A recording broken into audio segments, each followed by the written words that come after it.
अंजनगाव सुरजी नगर परिषदेने भयानक पद्धतीने मालमत्ता कराची आकारणी केली आहे आणि चालू वर्षात त्याच्या डिमांड नोटीस दिल्या आहेत।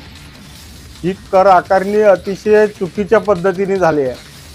आपल्याला माहित आहे एक जामताड़ा शहर आहे की जितक्या लोकांचा इन्कम सोर्स नुसता फ्रॉड आहे, त्यांना तिथे आकारणी कशीही केली तर चालेल, पण अंजनगावचे नागरिक साधारण शेतकरी आहे, शेतमजूर आहे, हातावर काम करणारे छोटे मोठे व्यापारी आहेत, ज्यांचा हातावर पोट आहे असे कामगार आहेत। अशा पद्धतीने जर कर आकारणी झाली आणि सर्वांना माहीत आहे की गेल्या कोरोनानंतर शेतकरी अजूनही उठला नाही जागेवरून, तर ही कर आकारणी त्यांच्यावर अन्याय करणारी आहे। या कर आकारणीचा आम्ही म्हणजे मी आणि सर्व आमचे सदस्य विरोध करतील आणि वरपर्यंत जातील की ही कर आकारणी दुरुस्त झाली पाहिजे। अशा पद्धतीने जिजिया कर आकारणी अंजनगाव सुरजी शहरातील नागरिकांवर होऊ नये।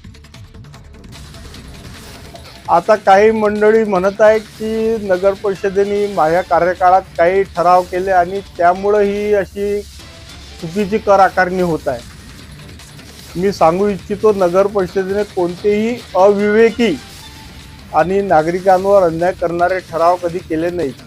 प्रशासकीय कामकाजासाठी जे ठराव घ्यावे लागतात ते नगर परिषदेने केले आहेत, जसं की 4 वर्षानंतर कर आकारणीची दुरुस्ती करावं लागत असते, तो ठराव केला आहे। पण कर आकारणी मंजूर झाली अशा पद्धतीची असा कोणताही ठराव केला नाही आणि अशी कोणतीही कर आकारणी जी अवास्तव आहे, जनतेवर विनाकारण भुर्दंड टाकणारी आहे, ती आम्ही कधीही मंजूर केली नसती।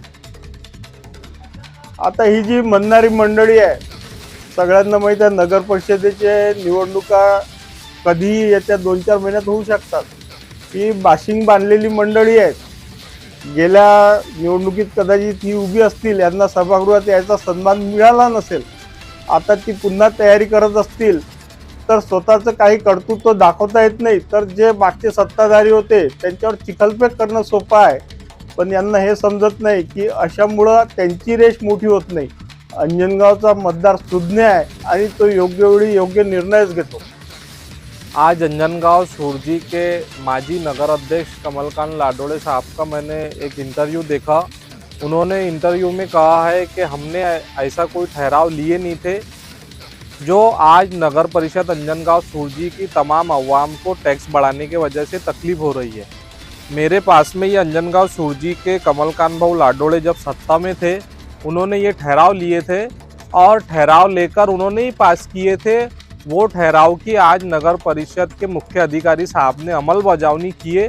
इसकी वजह से कई पड़ बढ़ा के अंजनगांव की अवाम को आज टैक्स की ये खामियाजा भुगतना पड़ रहा है।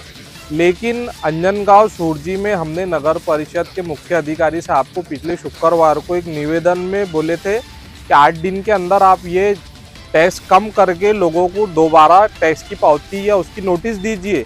लेकिन अभी तक के ऐसा कुछ हुआ नहीं। आने वाले शुक्रवार को हम अंजनगांव सुरजी से मोर्चा निकाल के नगर परिषद पर लाएंगे और नगर परिषद पे लाने के बाद में अंजनगांव सुरजी की नगर परिषद ने जितनी भी टैक्स पावती अंजनगांव सुरजी में बांटी है, उन तमाम टैक्स पावतियों को जमा करके नगर परिषद के अंदर ही उसकी होली जलाएंगे। अगर नगर परिषद ये करने के बाद भी नहीं मानती तो इसका हम और बड़ा इससे कदम उठाएंगे। जब नगर परिषद के अंदर माजी नगर अध्यक्ष और उनकी पूरी बॉडी नगर परिषद का टैक्स बढ़ाने के लिए ठहराव ले रहे थे, तो तब माजी नगर अध्यक्ष साहब को गरीब जनता नजर नहीं आई।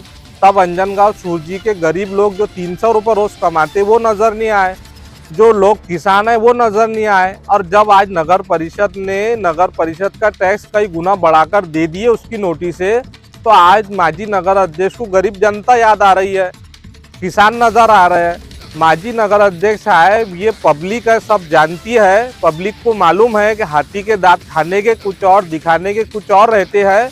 आने वाले नगर परिषद के इलेक्शन में अंजनगांव के अवाम आपको और आपके साथ में जो सत्ता में थे उनको बताएंगी कि 300 रुपये का टैक्स जिसको 1600 रुपये भरना पड़ रहा, वो कैसे आपको वोट देता है, ये आपको उसका भुगतान करना पड़ेगा।